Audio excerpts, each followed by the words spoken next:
Oi, a paz do Senhor, estamos aqui para mais um vídeo do nosso canal EBD em Ação. O vídeo que é a lição da nossa revista Betel Adultos. Ó, que revista linda, não canso de falar isso. Betel Adultos, com o tema da revista Apocalipse. Estaremos estudando o livro de Apocalipse nesse trimestre. O tema é Mensagem sobre o triunfo de Cristo, exortação e promessas ao povo de Deus. Eu te convido nesse momento para você estar ligado com Deus, estar meditando sobre o que Deus tem para te ensinar. Então, sem mais demoras, vamos para o vídeo?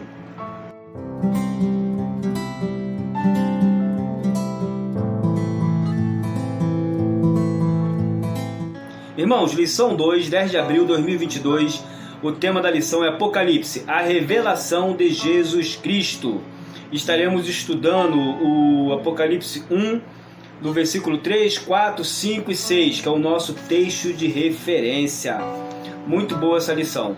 Nós estamos firmes e constantes, aprendendo mais e mais desse livro maravilhoso. Eu te convido nessa hora, se você não é inscrito, vai lá, se inscreve no canal, assine o sininho para ser avisado de mais vídeo quando estiver no canal. Se inscreva, ative o sininho e compartilhe esse vídeo com outras pessoas que ainda não conhecem o canal. Vamos crescer, firmes e constantes, sempre em crescimento. Esse ano é o ano do crescimento. Então vamos junto crescer. Eu me chamo Félix Freitas, sou coordenador da Escola Bíblica Dominical da Igreja Assembleia de Deus Monte Sinai, pastoreada pelo pastor André. Nós somos filiais da Igreja Assembleia de Deus Jardim Paraíso, presidida pelo nosso amado pastor Elias. Nós estamos aqui aprendendo mais e mais da lição. Esse canal tem o intuito de te ensinar mais da palavra de Deus, focada na revista da Escola Dominical Adulta Betel. Vamos lá, irmãos. Introdução.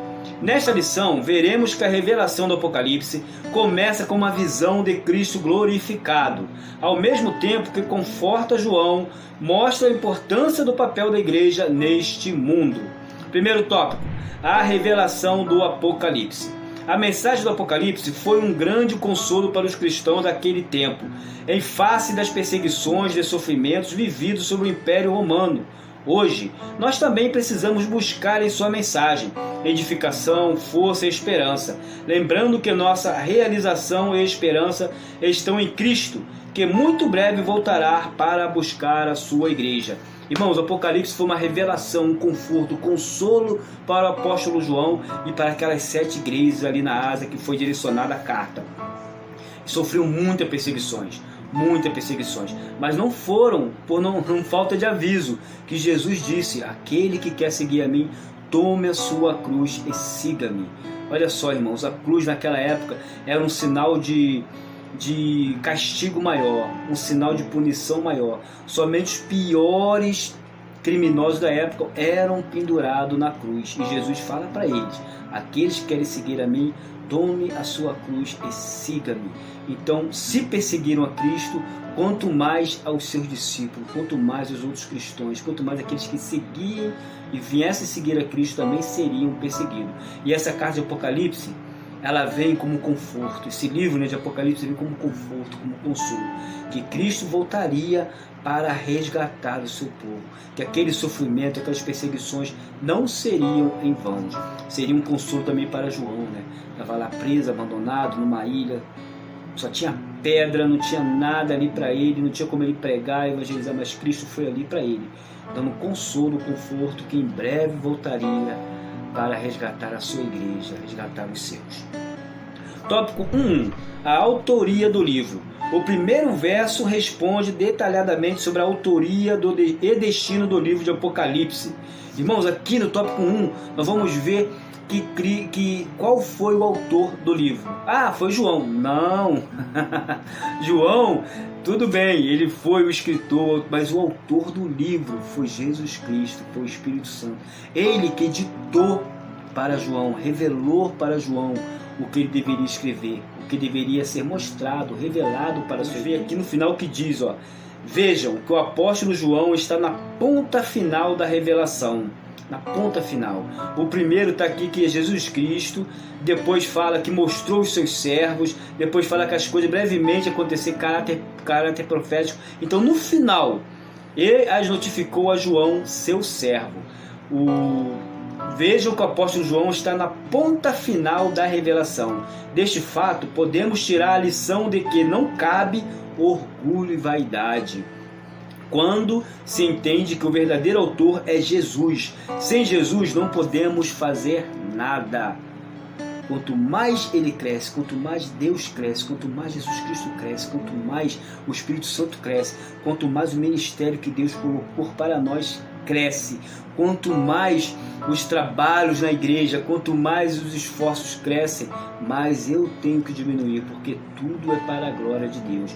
Tem uma frase muito forte que o nosso saudoso pastor, evangelista, pregador Billy Graham dizia, que se alguma coisa foi realizada através de minha vida, tem sido apenas obra de Deus, não minha, e cabe a Ele, não a mim, receber todo o crédito.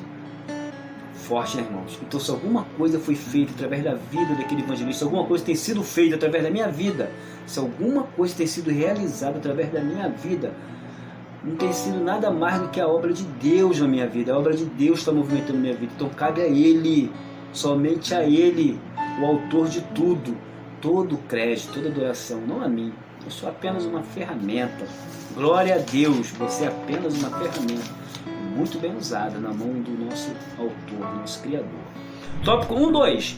A tríplice bem-aventurança. Ó só, irmãos, que forte. Nesse tópico vai falar de novo o que falou lá na primeira lição, sobre a tríplice bem-aventurança. Os irmãos lembram qual foi a tríplice bem-aventurança? A Bíblia não é um livro de teoria sobre felicidade e bem-estar. Não é um livro de autoajuda. É o único livro no mundo cujo autor sempre está presente toda vez que você lê, toda vez que você pega a Bíblia para ler. Toda vez que você pega a Bíblia para ler, o autor está aqui, ó, contigo, aqui presente, contigo também, contemplando você ler a Bíblia. Está ali, ó, te guiando, está ali tirando tuas dúvidas, está ali te ensinando. É o único livro onde você pega para ler, não tem outro livro, irmãos. O único livro que você pega para ler, o autor está ali presente contigo. Muito forte isso. Poxa, o autor dessa revista, maravilhoso nessa frase. Encontramos logo no início do Apocalipse 3 bem-aventuranças. Bem-aventurado aquele que lê, os que ouvem a palavra dessa profecia, guardam as coisas nela que estão escritas. Essa passagem deixa claro que não basta memorizar textos e ser bom ouvinte. É preciso obedecer a palavra de Deus para desfrutarmos das bênçãos do Senhor para o seu povo.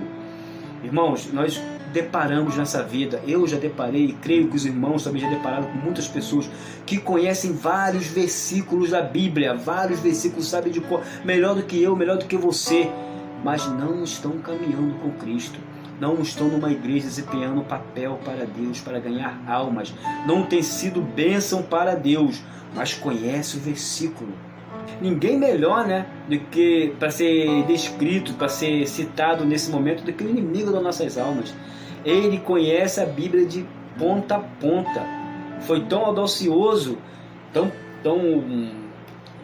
orgulhoso, tão cheio de si, que quis defrontar a Cristo, a defrontar o nosso Deus com a Bíblia, versículo por versículo, e ficou ali, ó, defrontando o nosso Deus. Então, irmãos, não cabe somente conhecer os versículos, decorar os versículos, não cabe, isso é nada demais, é nada mais que uma obrigação nossa conhecer a Bíblia. Nós, como cristãos, devemos conhecer a Bíblia. Nós devemos mais do que isso, do que conhecer, do que memorizar os versículos, é guardar e colocar em prática. Então, as 3 bem-aventuranças é essa: você ouvir a palavra, você guardar a palavra e colocar em prática. Você vai ser bem-aventurado, vai ter uma bem-aventurança. Tópico 1.3. A brevidade do tempo.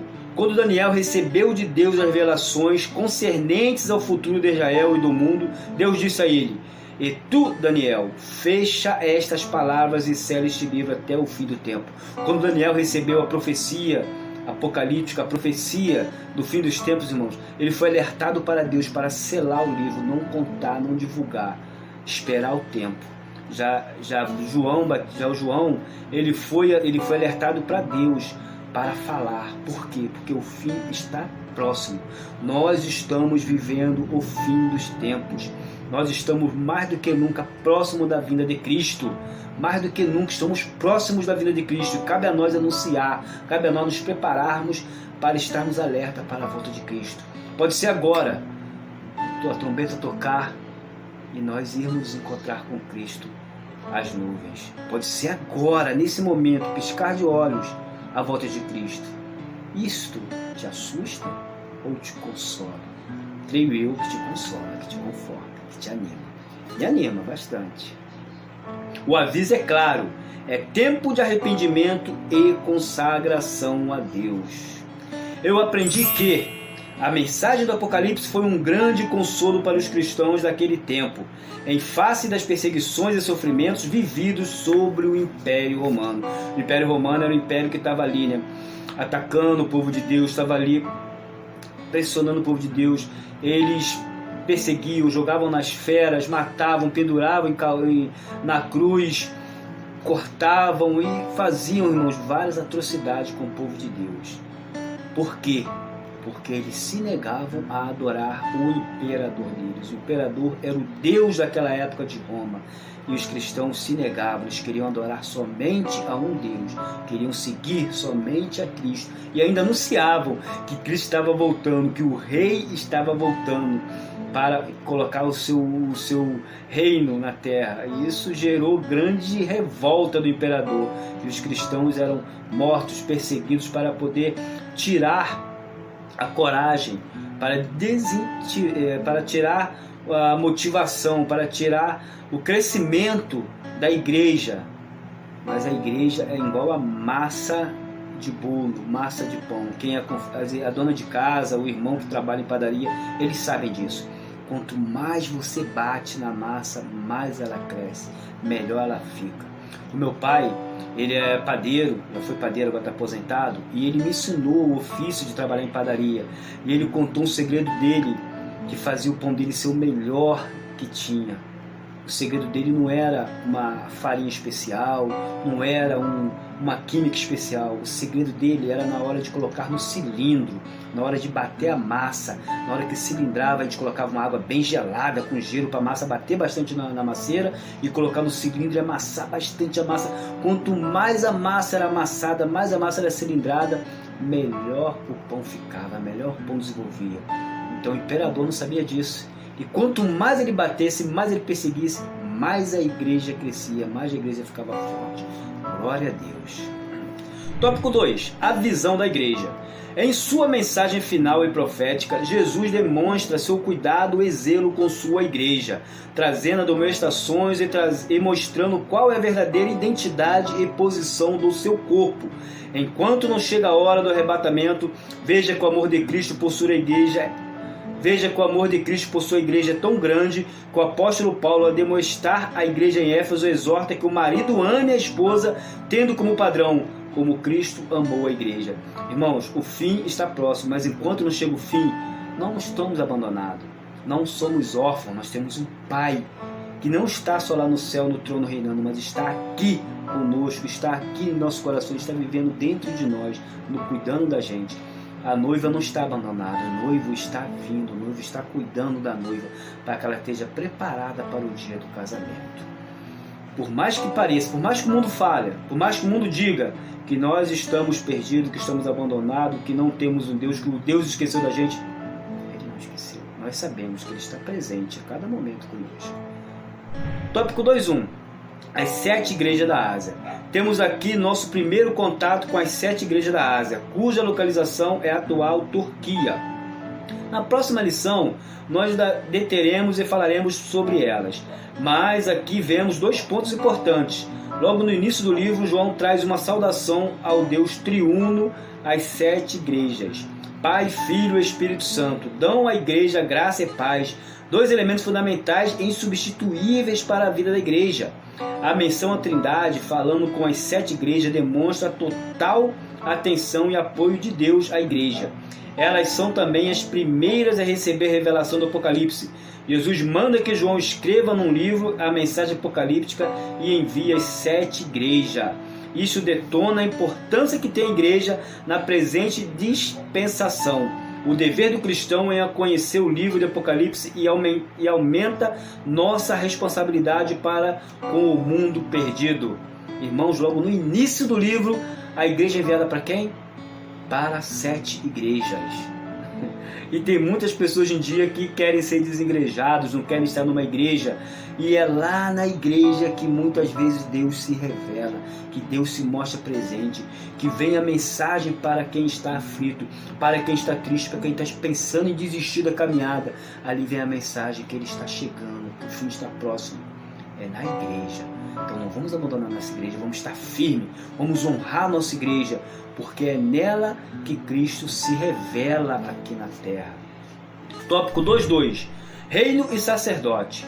O propósito divino com Israel era que, após sua libertação do Egito, seu povo se tornasse um reino sacerdotal, uma nação santa, separada de toda idolatria e pecado, que fosse luz para as nações. Irmãos, quando Deus escolheu um povo para si e Ele tirou do Egito esse povo, a intenção de Deus, o objetivo de Deus era que esse povo fosse uma luz, uma bússola, um farol para outras nações. Israel era a única nação em torno de todas as outras que eram pagãs, que tinham vários deuses. Israel era o único que era monoteísta, que seguia um único Deus e um Deus verdadeiro, e deveria continuar assim.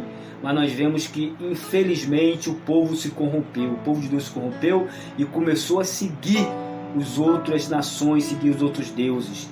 Acabou rendendo cultos para outros deuses, e por isso eles pagaram um preço muito caro para se consertarem e voltarem para Deus. E você, irmãos? Você tem sido luz verdadeiramente para o mundo, tem sido sal, você tem brilhado, você tem sido diferente, ou você tem se contaminado? Tem sido mesmo, tem sido a mesmice, tem se tornado na média. Não pode, irmãos. A média faz Deus, nós vamos ver aqui na lição, faz Deus vomitar da boca. Nós devemos ser destaque, devemos ser quente, devemos ser brasa, devemos iluminar, devemos ser uma luz bem quente que ilumine esse mundo, que façamos a diferença. Tópico 2.3. 7 castiçais de ouro. Encontramos a Igreja de Cristo como 7 castiçais de ouro. O ouro é metal por excelência e aponta para a glória e majestade de Cristo, que dá à igreja capacitação para manifestar o poder de Deus e ganhar vidas com a pregação do Evangelho. Em seu ministério terreno, Jesus afirmou ser a luz do mundo e deu essa mesma missão à sua igreja, para um mundo que jaz no maligno. O que vive o verdadeiro pagão, moral e espiritual em trevas. Devemos cumprir nossa tarefa de ser luz. Irmãos, devemos ser luz. Aqui nós vamos ver no tópico 2.3 falando sobre o número 7. 7 castiçais. Na outra lição, né? Tudo que vem tem o número 7, logo após tem uma mensagem de Deus para nós. Aqui vai falar 7 castiçais da igreja. Representam a igreja. Representam a capacitação da igreja de pregar o Evangelho, de falar de Deus, de ganhar almas. Aprendi que, em sua mensagem final e profética, Jesus demonstra seu cuidado e zelo com a sua igreja. Amém. Tópico 3. Visão de Deus. João, na ilha de Patmos, tem uma visão do Deus triuno e, em destaque, vê o Cristo glorificado. Esta visão deve ter sido um grande consolo para o apóstolo neste tempo de exílio. Devemos também manter nossos olhos em Cristo, autor e consumador de nossa fé, e perseverar independente das adversidades ou problemas da vida. Irmãos, imagine João jogado numa ilha, já achando que era o final, que acabou o seu ministério, ele não poderia mais pregar para falar nada. E quem chega para ele? Paulo? Pedro? Não, irmãos, Tiago, aí chega Jesus glorificado. Jesus glorificado para ele. Outro patamar. Jesus chega para ele, se revela para ele e dá a revelação do Espírito Santo. Olha só que honra. É justamente nesse momento que você está lá no fundo do poço, que você está jogado, que o mundo acha que você não tem mais nada para oferecer, que o inimigo acha que já venceu. É justamente nessa hora que o Espírito Santo vai se revelar para você e vai te contar uma nova história. Esteja preparado, irmãos. Tópico 3.1. A Trindade Santa. No livro do Gênesis, que mostra o início de todas as coisas, encontramos vislumbres da Trindade, em expressões como: façamos o homem à nossa imagem, conforme a nossa semelhança. Eis que o homem é um de nós. E assim vai, né, irmãos? Então, aqui diz também que Apocalipse vai falar sobre isso. O Pai, a Igreja, a paz seja convosco na parte daqueles que era e que há de vir, apontando assim para a sua eternidade. O Espírito Santo é dado aos 7 Espíritos que estão diante do trono, aquele que eu falei sobre os 7 Espíritos, né, irmãos? Sobre as 7 características do Espírito Santo. Fala da perfeita, plena manifestação, operação do Espírito. Jesus Cristo, fiel testemunha, fala de Cristo como profeta, o primogênito dos mortos. Irmãos, aqui mais do que nunca, nesse livro de Apocalipse, nessa passagem, vai falar sobre a forma triuna de Deus.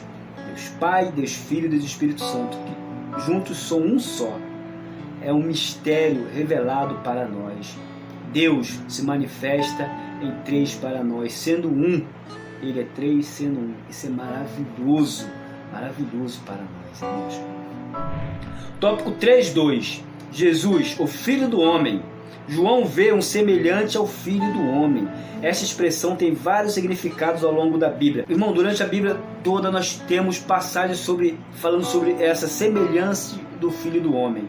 Nós vemos lá em Daniel, quando os amigos dele foram jogados lá na fornalha, o rei olhou e viu um que era semelhante ao Filho do Homem. E assim nós vamos ver várias passagens sobre isso. E a Apocalipse aqui fala sobre isso, semelhante ao Filho do Homem. Naquela passagem, eles viam semelhante ao Filho do Homem, que eles comparavam como se fosse um Deus, uma divindade que estava ali, presente.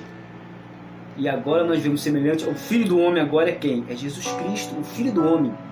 Desde o início da criação, ele já se revelava e se mostrava presente na história. O mundo não está jogado à sorte. Nós estamos passando por várias histórias, vários momentos históricos. É guerra, é fome, é pandemia. Mas o Filho do Homem sempre está presente, qualquer que seja o momento da história. E assim foi, tanto na Bíblia, no Velho Testamento, como agora na revelação apocalíptica. Tópico 3.3. A visão de Cristo glorificado. Na visão de João, vemos as características de Cristo, vestido até os pés de um vestido comprido. Fala do sacerdócio de Cristo. Cingido pelo peito com um cinto de ouro, aponta para a justiça de Cristo. Sua cabeça e os cabelos eram brancos como lã branca como a neve, mostra sua honra e eternidade. Seus olhos como chama de fogo, fala da sua onisciência.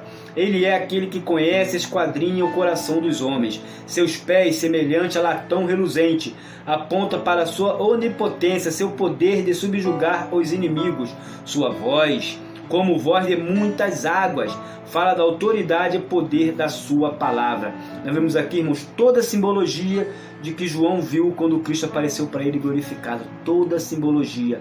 Não foi por acaso, não foi só por ser, não. Deus faz, Deus opera com um propósito. Ele está operando nesse momento na sua vida. A simbologia é perfeita. Eu aprendi que devemos manter nossos olhos em Cristo, autor e consumador da nossa fé, e perseverar independente das diversidades ou problemas da vida. Irmãos, independente da diversidade da vida, independente dos problemas, devemos manter nossos olhos em Cristo, autor e consumador da nossa fé. A fé que eu tenho em Cristo, ela vem da onde?